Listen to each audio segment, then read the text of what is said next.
عمران خان اور دیگر پارٹی قائدین پر حفیظ آباد میں ہونے والے حملے کے خلاف اسپین کے شہر بارسلونا میں احتجاج کیا گیا۔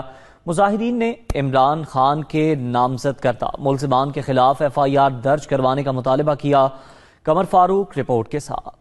پاکستان تحریک انصاف اسپین کے زیر اہتمام چیئرمین پاکستان تحریک انصاف عمران خان اور دیگر پارٹی قیادت پر قاتلانہ حملے کے خلاف بارسلونا میں احتجاج کیا گیا۔ احتجاجی مظاہرے میں مقررین نے پرزور مطالبہ کرتے ہوئے کہا کہ پارٹی قیادت کی طرف سے حملے میں نامزد کیے گئے لوگوں کے خلاف فوری طور پر FIR درج کر کے واقعے کی شفاف تحقیقات کو آگے بڑھایا جائے۔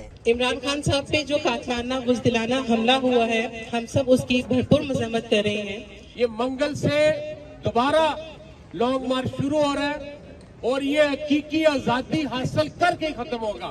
جس طرح سے اس کی ابھی تک FIR درج نہیں ہوئی، اس سے زیادہ نازک دور پاکستان میں کب آئے گا؟ وہ لیڈر جو پورے پاکستان کا لیڈر ہے، جس کی پارٹی وفاقی پارٹی ہے، جو پاکستان کے اندر وفاق کی علامت ہے، اس بندے پر قاتلانہ حملہ ہوتا ہے، ایک بندہ شہید ہو جاتا ہے۔ انشاءاللہ ابھی خان صاحب نے دوبارہ پریس کانفرنس کی ہے اور انہوں نے منگل کے دن دوبارہ وہیں سے اپنا لانگ مارچ کا دوبارہ شروع کرنے کا اعلان کیا ہے۔ میرے دوستو، میں تہاڈی وساطت نال اپنے قائد نو ایک پیغام دینا چاہنا کہ 22 کروڑ پاکستانی تیرے ایک اشارے تے کٹ مرن لی تیار نہیں۔ غداروں کے لیے ہمیشہ پرابلم بناتے رہیں گے، جو لوگ ہمارے ملک کو نوچ کے کھا گئے، جن لوگوں نے وہاں سے جو لوٹا وہ سارا باہر کے ملک میں لے گئے۔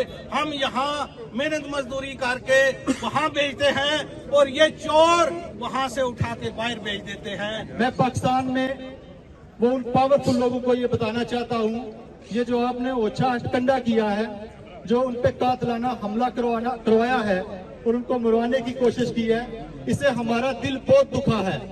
ہم آج بھی دکھ میں مبتلا ہیں اور یہ ہمارا دکھ بڑھتا جا رہا ہے آپ کی یہ حرکتیں دیکھ کر، کیونکہ ہم آپ کی رسپیکٹ کرتے ہیں اور اپنے ادارے کی رسپیکٹ کرتے رہیں گے۔ احتجاجی مظاہرے میں عمران خان زندہ باد، امپورٹڈ حکومت نامنظور اور ہم کیا چاہتے آزادی کے نعروں سے بارسلونا کا یہ میدان گونجتا رہا۔ میری جان، میری جان، میری جان، کون بچائے گا پاکستان؟ کون بچائے گا پاکستان؟ مظاہرے کی قیادت قائم مقام صدر چودھری قاسم علی جگڑا نے کی، جس میں خواتین و حضرات اور بچوں نے کثیر تعداد میں شرکت کی۔